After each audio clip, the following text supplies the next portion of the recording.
This is Dan from Suburban Ranch. Today we're working on my 1990 GMC 1500. We've got a really soft brake pedal, and so we're going to start the troubleshooting process by replacing the master cylinder. Alright guys, we've got our new master cylinder mounted up in our vise here. We picked up this Dorman master cylinder bleeder kit. So what we've got to do is find the right connections in here to screw into our new master cylinder.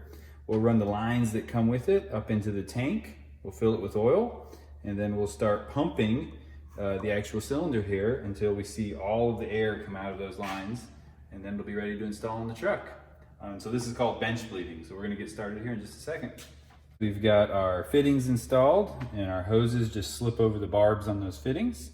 And we ran the fittings up into the master cylinder, and they're just about a ½ inch from the bottom. So we're gonna go ahead and fill it up with oil, and we'll start bleeding it. We filled the master cylinder with oil, and I'm gonna use just a Phillips head screwdriver here to push in on the back of the cylinder. We should see air start to come out.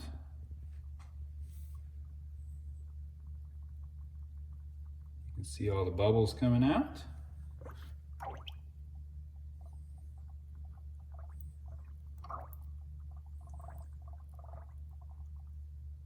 And then I'll release. And by having these tubes on here, it won't suck air back in. So it keeps sucking the fluid back in instead.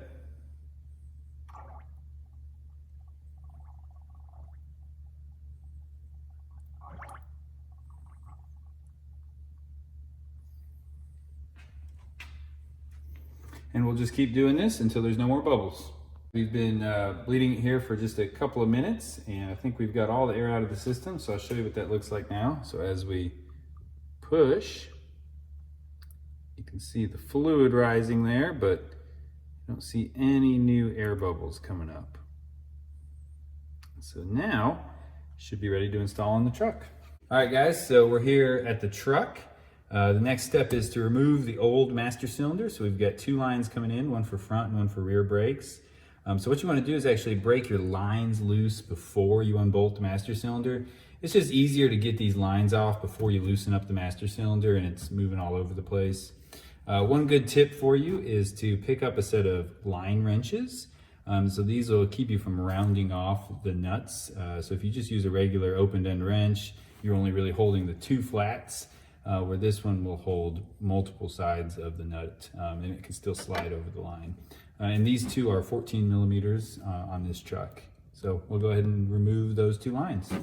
So we've removed both brake lines, and we put the little stoppers in that came with the new master cylinder, and you can still see the master cylinder here is leaking a little bit. So I've got just some paper towels under here to catch that leak.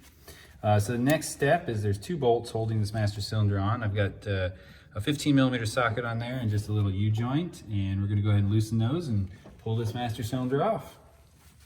So we've got the old master cylinder off, so you can see the rod here that pushes on the master cylinder, and our two studs coming off of the brake booster here. We've got the new master cylinder in hand, and we've plugged the two lines using the plugs that came with the new master cylinder. And we're just gonna slide it on. We'll bolt it to the booster first, and then we'll put our lines in. The new master cylinder is on, and we've tightened all the bolts.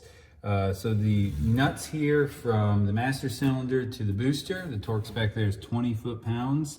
And then the lines, the torque spec there is 18 foot-pounds. I'm not sure how you're supposed to torque those, but just kind of feel that with your line wrench. So the next step is to bleed the entire brake system. So we've got everything connected now. We're actually going to do that in another video. So we'll see you guys back on the channel soon.